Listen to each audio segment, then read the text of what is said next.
जय श्रीकृष्ण. तुम्ही तुमचं आयुष्य नियंत्रित करत आहात की नियंत्रित केले जात आहात? तुम्ही घेतलेला प्रत्येक निर्णय, तुमची प्रत्येक आवड आणि तुमचा प्रत्येक राग तो तुमचा नाहीये.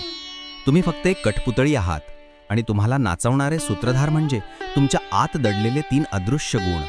जाणून घ्या श्रीमद भगवद्गीतेचं सर्वात मोठं रहस्य, प्रकृती आणि कर्मबंधन. भाग 44 मध्ये आपण फलाश्रुतीचं रहस्य पाहिलं. आता पुढे श्रीकृष्ण म्हणतात, तुमचं कर्म तर तुमच्या हातात नाहीच, पण तुम्ही स्वतः सुद्धा करते नाहीत. प्रकृते हे क्रियमाणानी गुणे हे कर्माणी सर्वशः अहंकार विमूढात्मा करता हमिती मन्यते. अध्याय 3 श्लोक 2. या जगातलं प्रत्येक कर्म त्रिगुणी प्रकृतीच्या प्रभावाने होतं.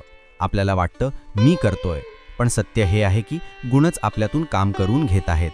ही प्रकृती म्हणजेच हे 3 गुण कोण आहेत? हे आहेत तुमच्या स्वभावाचे 3 सूत्रधार. सत्वगुण प्रकाश, शांती, ज्ञान आणि शुद्धता. रजोगुण इच्छाशक्ती, ऊर्जा, धावपळ आणि तीव्र काम करण्याची भूक. तमोगुण आळस, अंधार, गोंधळ आणि विनाकारण टीका. तुमचा रोजचा स्वभाव, तुमचे निर्णय, तुमची सकाळची मनस्थिती सगळं काही या तिन्हींच्या विशिष्ट मिश्रणातून बनलेलं आहे. स्वतःला विचारा, आज दिवसभर मी कोणता गुण जास्त जगतोय, सत्व, रज की तम? हे समजणं म्हणजे आयुष्याचा नकाशा हातात मिळणं आहे. ज्या क्षणी तुम्ही म्हणता मीच करता, त्याच क्षणी तुमच्या पायात कर्मबंधनाची साखळी अडकते. अहंकार तुम्हाला सांगतो मी केलं, माझं यश, माझी कमाई. पण श्रीकृष्ण म्हणतात अहंकार म्हणजे मीठ, ते तुमच्या कर्माच्या गोडीला बिघडवते. तुम्ही फक्त साधन आहात, कर्तेपणाचं मूळ प्रकृती आणि परमेश्वर. ज्या क्षणी तुम्ही मी करता हा भ्रम सोडता, त्याच क्षणी बंधनं तुटतात. कर्म निष्काम होतं, स्वभाव शुद्ध होतो आणि मन मुक्त होतं.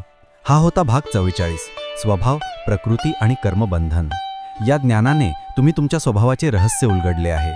पण या गुणांवर नियंत्रण कसं मिळवायचं आणि हे त्रिगुण आपल्या मनस्थितीचं परिवर्तन कसे करतात, त्याचं उत्तर पुढच्या भागात.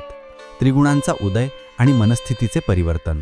उद्या सकाळी ठीक 8 वाजता भेटूया, फक्त अमोक चॅनलवर. तुमचं कर्तव्य पूर्ण करा, लाईक, शेअर आणि सबस्क्राईब करा. जय श्रीकृष्ण.